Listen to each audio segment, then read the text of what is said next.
Okay,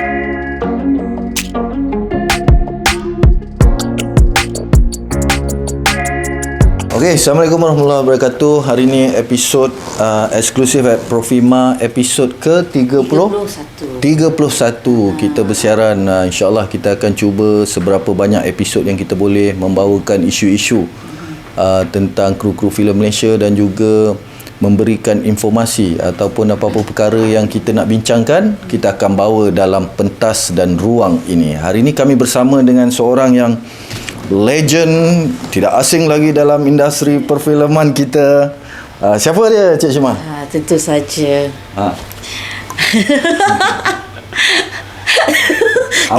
Abang Bond. Captain Bond. Captain Bond. Atau nama penuh dia? Atau nama penuh. Mari saya pegang. Saya kenalkan diri saya lah. Kenalkan diri saya. Bismillahirrahmanirrahim. Jauh sikit boleh? Jauh sikit. Alright. Okey, pertama kali saya nak ucapkan terima kasih lah kepada saudara Khalil dan juga Puan Syimah, Hajah Syimah kerana telah memberi peluang kepada saya untuk tampil dalam rancangan eksklusif ini Okey, saya nak kenalkan diri saya lah sedikit sebanyak. Nama saya Kapten Muhammad Noor Bond Bersara. Haji Bond Bersara pernah beribat dalam Angkatan Tentera. Pernah berimat juga dalam sektor korporat. Sektor usahawan itu memang bidang saya lah. Juga seorang pelakon dan dulu pernah jadi penerbit lah. Sekarang dah aktif dah. Dan dewasa ni saya hanya tumpu kepada usahawan ataupun entrepreneur, perniagaan dan juga dilantik jugalah sebagai penasihat, sebagai orang tua yang banyak pengalaman ni, dilantik sebagai penasihat. Saya rasa Koperasi Profima, lepas tu Mirnas. Dan yang paling aktif ni gagasan transformasi anak seni. Satu platform untuk artis-artis berniaga. Saya adalah penasihatnya, presidennya adalah N. Abdullah. Ataupun Jitas Jitas. Short form dia Jitas. Okey. Susah dia mic ke sana ke sini kan. Tapi sebenarnya kalau macam ni pun boleh. Tak ada masalah kan. Okey, kenapa Captain Bond kita berada dalam pentas eksklusif at Profima? Sebenarnya kita nak mewujudkan sebenarnya. Baru-baru ni 2 episod sebelum ni kita ada bincang tentang kalau kru tak ada kerja, apa alternatif kerja-kerja yang lain dia perlu buat. Salah satunya adalah tentang perniagaan. Jadi sebab tu kita panggil Captain Bond kita yang sangat arif tentang perniagaan. Captain Bond ni kalau selama saya kenal dia tak boleh duduk diam sebenarnya. So dia sentiasa berniaga benda macam-macam, dia berniaga lah. Kalau tengok depan ni nampak beg, macam-macam beg dia berniaga. Jadi soalan pertama, bagaimana seorang kru tu nak memulakan perniagaan dia? So apa yang dia perlu ada, apa yang dia perlu tengok, ataupun bagaimana dia nak bermula sebenarnya? Silakan. Okey, dalam sektor perniagaan ni sebenarnya kita terbagi pada dua tau. Satu sektor korporat. Sektor korporat ni kita lupakanlah sebab itu bukan bidang kita. Walaupun saya pernah berada dalam sektor korporat, dia adalah satu entiti yang besar. Sektor korporat ni company JLC kan, seperti PUNB kan, mungkin yang ada sekarang ni apa, Aerod dan sebagainya lah. Itu adalah sektor korporat. Dan bekerja dalam sektor korporat ni, selain daripada pengalaman, you perlu ada kelulusan yang besar lah. Kalau nak jadi CEO, kamu perlu ada mungkin master degree dan sebagainya, dan pengalaman. Dan nak difahamkan bahawa dalam sektor korporat ni, walaupun kamu CEO, kamu bukan bos. Kamu bukan tauke itu dimiliki oleh mungkin kalau shareholder dan sebagainya. Kalau yang anda JLC, kerajaan lah. Jadi kamu ni kalau kamu tak perform dalam JLC, kamu boleh ditukar, diberhentikan dan sebagainya. Tapi dalam yang saya nak tekankan ni adalah keusahawanan. Usahawan lah. Dalam bahasa orang putih dipanggil entrepreneurship. Okey. Jadi dalam bidang usahawan ni, kamu adalah seorang pejuang. Seorang yang berani, dan sebenarnya usahawan itu kamu punya. You make decision walaupun kamu ada satu kumpulan yang besar. Kamu yang buat keputusan. Hidup mati syarikat ataupun apa juga perniagaan kamu tu pulang adalah tergantung pada kamu. So you must be strong. Dan dalam konsep usahawan ni kita ada tiga bahagian tu. Pertama dipanggil peramal. Peramal ni adalah orang-orang yang suka benda baru lah. Dia tak puas hati dengan contoh sistem ni tak betul. Dia nak cuba benda yang baru. Yang kedua ni dipanggil orang yang bersungguh-sungguh. Striver. Yang ni dia nak kerja, dia bukanlah kata tamak. Tapi dia yang ni dia nak pegang tu lagi, nak buat tu lagi. So dia akan macam-macam. Yang ketiga golongan dia panggil orang tengah, middle person. Yang banyak sekarang ni adalah middle person dan dia lebih selamat lah. Lebih stable. Dia temukan orang, dia miskan orang, ada in the process dia dapat duit. Market baru kan, dia buka, dia temukan orang, dia boleh dapat duit. Itu middle person lah. Jadi platform ni sebenarnya, kalau saya sebagai apa ni, penasihat pada gagasan transformasi anak seni ni, kita dah ada platform dia. Kita ada lebih kurang 101 ahli. Banyak. Dan kita sediakan banyak peluang. Pertama, peluang buka booth, itu paling senang lah. Kedua, kita letak di mana-mana petro kios dan sebagainya. Diruncit lah. Sebab sektor perniagaan ni banyak, sektor peladangan, perkhidmatan dan sebagainya. Tapi kita adalah lebih kepada barangan lah. Barangan kering ataupun barang masakan. Kalau you ada brand sendiri, maknanya you boleh letak brand sendiri, kita pasarkan. Dan benda ni boleh pergi sampai ke luar negara lah. Kalau dulu sepatutnya dah ada barang pergi ke China, tapi oleh kerana orang tengah ni, saya tak nak sebut nama dia, dia fail lah, dia gagal. Kalau tak, mungkin pasaran kita dah pergi ke China dah. Jadi saya rasa untuk permulaan ni, untuk apa ni, pekerja filem ni, kita boleh ikut konsep JITAS untuk artis ni. Kan? Kita ikut dah ada. Kita ikut dia punya modul tu, ataupun dia punya perkumpulan program kita ikut program tu boleh. Kan? Sebab kita sebagai artis atau orang belakang takbir ni, kerja kita bukan tetap. Betul. Tak tetap. Maknanya kadang ada shooting, kadang tak ada, dan kadang-kadang langsung tak ada kan. Jadi kalau kita tak ada option, kan, tak lari daripada bidang kita ini, mati kita. Soalan, apa barang sebenarnya yang kita nak pilih untuk kita jual tu? Biasanya kru-kru kita, aku nak jual apa? Benda tu selalu timbul. Itu kena kita pandai. Kita kena pandai dan kita kena buat kajian market survey. Kadang-kadang barang yang orang jual tu pun kita boleh jual. Sebab apa yang kita jual sekarang ni adalah konsep tu.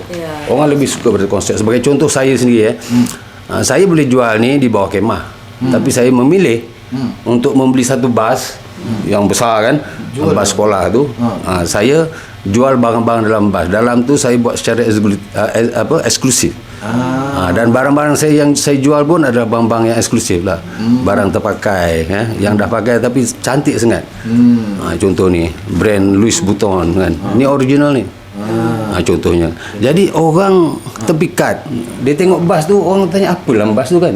Dia ingin nak tahu, dia naik tengok barang tu cantik, beli. Betul. Dan masa bulan puasa itu, alhamdulillah saya punya sale pun lebih daripada 20,000 untuk barang ni je. Dalam keadaan gawat kita ni kan, yang orang lain mengeluh.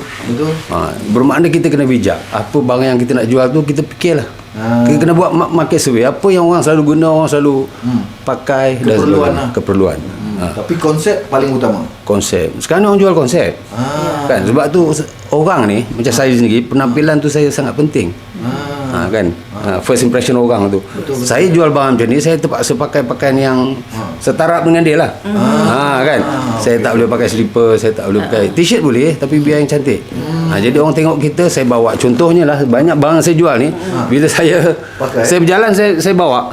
Orang tengok cantiknya. Tapi dia kenalah dengan cara saya berpakaian, dengan penampilan saya. Jadi orang tertarik, orang beli. Orang tanya, mana? Itu antaranya kan, cara nak jual dia kan. Selain daripada media sosial sangat penting. Saya ada TikTok, saya ada Facebook, saya tak ada Instagram sebab dah kena hack, dah hilang follower. Untuk market kan, untuk market kan dia. Dalam TikTok tu kamu buatlah kan, persembahan kamu, letak beg, kamu bawa beg kan, tunjuk. Dan saya punya pelanggan tu kebanyakan ni memang ada daripada TikTok dan juga daripada Facebook. Ada satu masalah. Budak-budak kita ni bila nak berniaga macam ni, perasaan malu tu ada. Macam mana nak menangani? Tapi sebenarnya bukan malu lah. Dia negative vibes lah. Dia kita kena positif. Positive vibe tu kena ada dalam diri kita. Betul. Malu tu kenapa? Kerana dia ingat, oh aku jual barang macam ni tak ada kelas. Aku seorang cameraman, aku seorang DOP, takkan aku nak jual barang macam ni. Sifat itu kena buang. Sifat itu kena buang. Abang bagi semua kan, sifat malu tu dia akan terbuang dengan sendirinya jika dia terpaksa atau ada keperluan atau kekurangan wang bagi dia terpaksa membuat satu benda yang boleh mendatangkan hasil kiranya tak dapat peluang-peluang pekerjaan yang lain. Betul tak bang? Lagi satu saya nak tanya abang, okey, kru-kru kita yang tak bekerja ni kan, diorang tak ada modal, diorang ada keinginan untuk berniaga. Bagaimana caranya jika abang tahulah di mana-mana ada lubang-lubang ke lubuk-lubuk mana yang diorang boleh dapatkan mungkin barang-barang di atas angin, orang kata apa, macam berniaga di atas angin yang tanpa memerlukan modal yang terlampau tinggi. Atau abang boleh suggestkan ada tak apa yang kita boleh jual dengan modal yang rendah? Okey, sekarang kita ada konsep dropship. Dropship itu adalah satu benda yang kita tak perlu modal. Modal kita hanya kita pamer barang orang, kan? Lepas tu kita jual, kita tak ada barang pun. Kita hanya kata kita jual, lepas tu yang hantar pun adalah owner tu sendiri. Bukan dia pun, tak ada apa pun. Itu antaranya. Yang kedua, kalau kita nak adakan barang sendiri, sebenarnya banyak agensi kerajaan ni banyak yang boleh bantu tau. Tapi kita kena serius lah. Contoh tekun, kan? Kan kita ada kementerian keusahawan, tapi kita kena buatlah paper yang elok. Supaya orang boleh yakin lah, makna kementerian boleh yakin. Kalau kita hanya bercakap je, tak jadi. Amanah ikhtiar. Amanah ikhtiar. Saya pernah buatkan untuk orang satu paper untuk dia nak buat satu kedai, dapat RM50,000. Pelakon Liza Dolah dapat RM50,000, 100 kalau tak salah saya, dia buat butik. Bukan kerana dia kenal orang tu, bukan kerana dia Liza Dolah, tapi kalau dia Liza Dolah ataupun dia Captain Makno, tapi dia tak ada paper yang bagus yang boleh convince si peminjam, tak dapat. Pertama kita kena bersungguh. Macam itu saya kata, penampilan tu sangat penting. Kamu nak pergi budak kerajaan, biarlah nampak yang kamu ni orang yang berjaya, kan? Ya, betul. Maknanya kamu datang dengan kemas, pakaian sesuai. Lepas tu dengan paper you present dengan bagus, insya-Allah dapat. Jadi kalau kita datang dengan pakai selekeh, kan, 1-2 keping je tak ada, orang tanya tak boleh jawab, tak boleh. Betul. Kita sebenarnya saya nak menolak satu sangkaan. Kerja hakiki kita memang dalam perfilman. Kita ada kemahiran, kita ada orang bayar kita tinggi apa semua. Itu jangan kita persoalkan. Yang kita cerita sekarang ni alternatif kita. Ataupun minat baru kita. Sebab kita nak mewujudkan bangsa usahawan di kalangan kru-kru filem, supaya masalah ekonomi ni kita hindarkan. Kita akan usahakan macam-macam program apa semua. Tapi salah satu benda yang kita nak tanamkan sekarang ni adalah semangat usahawan. Sebab tu kita bawa Kapten Bon datang sini, bagi dia menerangkan, memberi semangat apa semua. Kapten, sekarang ni sebenarnya apa yang ada depan kita ni, apa yang Kapten tengah meniaga ataupun apa yang aktiviti Kapten lah. Saya nak tahu pasal tu lah. Okey, sekarang ni sebenarnya saya kalau nak ikut full time buat benda ni, menjual barang-barangan ini. Ini adalah barangan pre-love daripada Jepun. Modal yang ni besar lah, kan? Jadi macam saya katalah, kalau orang yakin dengan kita, orang boleh bagi pinjam, kan? Tak ada masalah. Tak ada masalah. Tapi makna investor dia kena yakin dengan kita lah. Betul. Bukan duit saya sendiri semua, kan? Adalah modal kita, tapi bila dia tengok saya punya setup cantik, dia yakin dia nah aku bagi duit, kolabor. Dan saya percaya macam ni. Saya dulu buat bandar dan sebagainya, kan. Memang daripada keturunan saya lah, arwah mak saya memang suka meniaga. Jadi dari situ saya minat tu datang kepada saya. Masa sekolah saya beli baju lama, saya jual. Jadi bila saya dalam dunia korporat dulu, masa saya tengah high flyers lah orang katakan, berjaya tu, saya masih juga pergi jual benda macam ni. Sebab dia macam ni tau. Sebenarnya ini adalah beras kita, ukuk kita tau. Kalau kita buat satu yang besar, payment tu belum tentu dapat hari-hari, tapi ini adalah hari-hari punya hasil. Dia bisnes ada long term, short term. Betul. Ini adalah cash. Orang ambil ni contoh 400, itu dapat 400. 300 dapat 300. Cuma saya memilih benda yang mahal lah. Sebab kalau benda yang mahal ni, sebenarnya penat lelah kita sama je. Kalau kita jual RM1 dengan jual 400 sama je. Cuma kalau kita jual yang mahal, sekali jual lah cukup. Tapi kalau kau jual benda yang murah, macam kedai runcit tu kena banyak lah volume tu kan. Sekarang kita berniaga kat mana sekarang? Okey, ni lagi satu platform yang boleh tuan-tuan ceburi ataupun yang boleh kerja join sekali. Okey, di Ampang Point. Ampang Point dia ada satu uptown yang baru dibuka. Dulu dibuka untuk bazar Ramadan lah. Untuk ada selebriti kat situ. Sekarang ni kita ada lebih kurang 80 kemah kosong dan dia punya sewa pun tak mahal. Kalau tak salah saya, kalau benda ni berjalan lancar, insyaAllah 1 hari bulan 6 kita akan start full swing. Sekarang ni dia cuma buka Jumaat, Sabtu, Ahad. Jadi kalau siapa yang berminat untuk meniaga apa-apa sajalah kan. Kalau kamu ada baju-baju lama tu kan yang tak pakai, minta dengan orang sebagainya, kita boleh jual di situ. Ada juga hasil. Tak mahal pun. Saya ada di situ, ada ramai artis ada kat situ. Ada Azan Scan tu, dia popular tu. Nur Azifah, Abun. Duit dia banyak kaya tapi kerana minat itu kan. Dia banyak kaya. Abun. Dan ramai lagi. Jadi untuk kru-kru ni saya rasa ambillah peluang ni kan. Gunakan nama Profima ni, mungkin ada keistimewaan yang dia orang boleh offer. Betul. Meniagalah kat situ. Kan? Jadi kena hubungi abang ke untuk mendapatkan tempat tersebut ke atau macam mana? Ada nombor-nombor yang abang boleh bagi tahu kepada kita punya kru-kru? Jumpa saya lah senang. Jumpa saya boleh, jumpa Encik Khalil boleh. InsyaAllah. Okay. Nanti kita akan usahakan. Okey. Itu tentang perniagaan Kapten. Saya dengar Kapten pernah bekerja di sektor korporat. Boleh tak hari ni kita lari sedikit pada topik Kapten memberi nasihat dari segi berpakaian. Sebab saya tengok Kapten ni dia sangat detail dan dia sangat sensitif tentang cara berpakaian, etika berpakaian. Hari ni boleh tak bagi tahu sedikit penonton tips-tips berpakaian yang betul apa semua. Ini main pakai belasah je pakai kan. So apa kata hari ni kita dengar sendirilah apa pandangan Kapten. Boleh kepit ke kalau nak kepit? Tak apa macam ni, tak apa. Macam ni sekarang ni saya tengok ramai di antara kita yang pakai baju kot, orang panggil kan. Orang kampung kata baju kot, tapi sebenarnya baju kot ni ada 3 kategori tau. Di Malaysia lah, di musim panas ni. Kalau luar negara dia lain, dia ada long suit semua dia kan. Dia dah pakai kot, dia pakai long suit sebab dia sejuk. Tapi kat Malaysia ni dia ada 3 je. Pertama long suit. Long suit ni macam ni, tapi dia kena sepasang. Seluar baju kena sama dan dia kena pakai kemeja long suit. Maksudnya warna kena sama, makna material sama, dia panggil long suit. Long suit tak boleh pakai dengan yang lain, dengan seluar lain tak boleh. Yang boleh adalah blazer. Sebagai contoh, blazer ni macam presiden kita pakai tu, dia panggil blazer. Blazer dia sesuai, dia boleh pakai seluar lain daripada tu. Yang ketiga adalah sport jacket. Sport jacket ni selalu orang sukan lah pakai sport jacket kan. Dia macam ni, bentuk sport jacket ni macam ni. Ni dia ada poket macam ni. Kena bangun tak? Poket tampal macam ni. Ini dia panggil sport jacket. Dia lain Lain-lain. Yang ni ada ni. Yang ni tak ada. Tak ada. Ni dia tampal. Dan selalunya kadang-kadang dia apa tau? Kalau macam kamu dah berkelab sukan, dia ada di crash. Logo dia. MSN ke sebagainya, itu sport jacket. Sport jacket lah. Lepas tu cara pakaian ni. Kejap. Okey. Kalau kita kalau kita duduk, kita buka tau. Buka, jangan ni button sebab nanti tak selesa. Dia sport jacket ni ataupun blazer dia bagi untuk keselesaan pada kita. Lepas tu kita bangun. Tiap kamera. Ni. Pakai dia punya button ni satu je.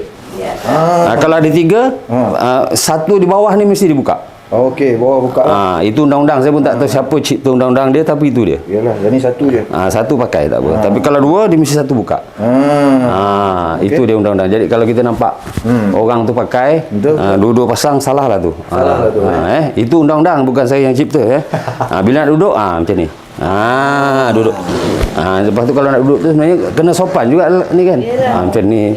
Cara dia tak boleh kangkang, tak boleh kan. Lepas tu lelaki ni pun dia perlu perhiasan tangan juga tau. Sebab tu saya sentiasa ada. Ni cincin. Cincin dia Harley Davidson. Jam tangan. Sebab tu kalau kat Britain orang pakai jam tangan ni di atas ni tau. Atas baju. Atas baju nampak. Jam tangan. Yang sesuai lah. Macam saya ini kan, saya pakai coklat.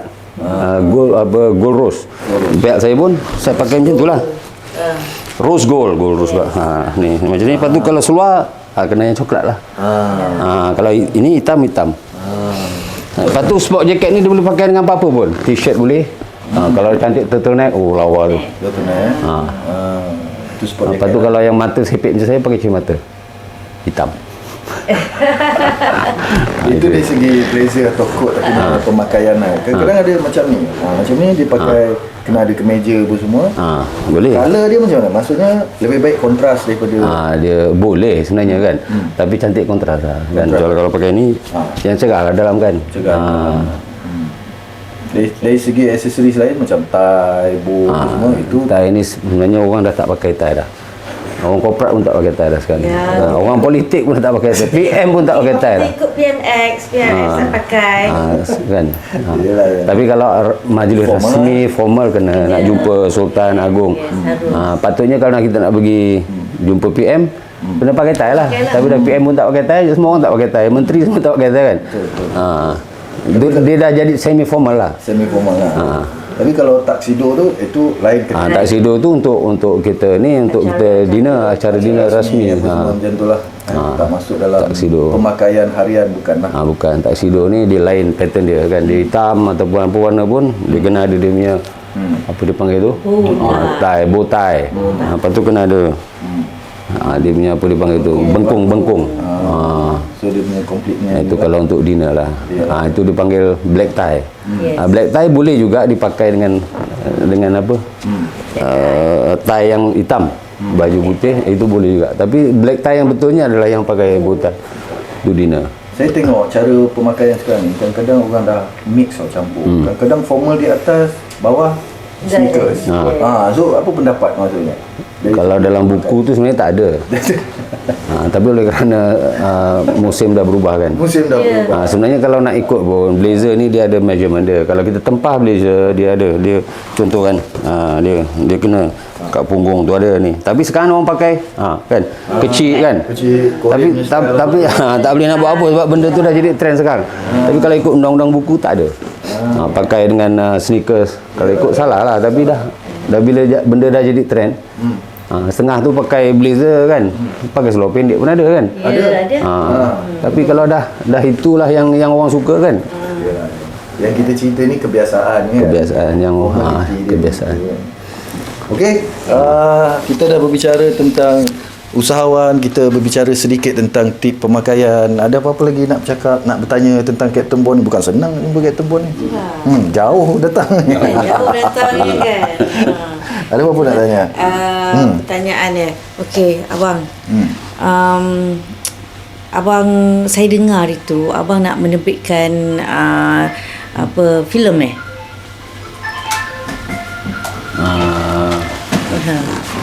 Kalau ada rezeki lah. Tapi filem ni kan kerja dia besar kan. Betul. Bajet besar. Dia besar lah. Benda yang besar. Jadi kena teliti betul. Dari segi duit kan. Financial. Okey, kiranya abang sekarang ni usahawan lah. Usahawan. Saya nak tanya, Captain Bond ni dia suka mengumpul kereta-kereta lama. Ya, betul. Barang antik, kereta lama. Kenapa benda tu ada dan juga macam mana minat dia timbul dan apa dia punya keuntungan dia? Bagaimana? Ya. Dia sebenarnya barang lama ni kalau ikut orang putih kalau you pergi US sebagainya, kalau orang yang pengumpul barang lama ni dia dah one level up tu. Level dia lain lah. Itu depa lah. Saya tak ada, saya orang biasa. Saya semua sebab saya banyak berjalan, saya banyak pengalaman. Jadi saya suka barang-barang vintage yang ala-ala British lah. Okey. Macam raja-raja dulu, Charles apa semua kan. Sebab benda ni makin lama benda tu dia tahan. Lepas tu makin lama nilai dia makin tinggi. Ya, betul. Kan. Kalau contoh saya ada Chesterfield tu, harga dia dah pakai buruk pun 7-8 ribu, belah-belah ribu. Itu saya simpan dengan satu hari. Kalau saya tak nak, saya jual, ada value dia lah. Dan saya minat saya begitulah. Saya pun ada basic ID interior design ni. Saya dulu pernah buat kontrak. Susun atur yang cantik. Susun atur ni saya kadang-kadang dia macam ni. Bila kita campak dia, betul campak dia akan jadi cantik. Kadang-kadang dinding tu kalau rata je kan, sama je pun tak cantik. Kadang-kadang kena campur-campur besar kecil besar, dia jadi lawa. Itu dia. So sentuhan tu bukan senang Okey. Terima kasih banyak. Saya rasa sedikit memberi informasi dan juga pengetahuan kepada kita hari ini. Terima kasih Kapten kerana datang. Sebelum tu ni ada apa tu? Saya nak tunjuk ni. Ada ini dipanggil class bag. Class bag ni untuk lelaki yang tampan lah. Okey. Maskulin. Untuk lelaki yang maskulin ya. Ini adalah class bag. Yang keduanya adalah messenger bag. Ini semua saya jual ni. Ini kalau Messenger orang-orang budak-budak kan dia bawa komputer. Cantik kan? Messenger bag Lepas tu kau nak balik kampung, bawa ni. Ni dipanggil travel bag. Travel bag. Kalau ini perempuan ni lah, kalau saya pakai nanti jadi pondan. Ini perempuan ni bang, ada banyak. Kalau saya nak datang di Profima atas, tengah atas. Kalau melalui Profima dapatlah komisen. Gabung dia kan. Alright. Itu dia. Okey. So motor saya kita kena sentiasa handsome lah, walaupun yelah rupa parah kita tak boleh buat apa kan. Tak boleh buat apa. Penampilan tu kena kelas kena kelas. Alright, terima kasih banyak-banyak kerana Kapten datang hari ini, banyak memberi kita informasi dan juga ilmu. InsyaAllah peluang-peluang perniagaan kita kena usaha. Selagi kita tak bergerak, memang kita takkan berubah dan juga takkan dapat peluang. Kita kena bergerak, jangan duduk rumah, jangan tidur apa semua. Hari ini kami memberi semangat untuk menjadi bangsa usahawan di kalangan kru filem Malaysia. Kita jumpa lagi dalam episod yang akan datang. Hari ini episod yang ke-31. Ya. Kita jumpa dalam episod 32 dalam isu-isu yang lain. Terima kasih. Assalamualaikum warahmatullahi wabarakatuh. Okay.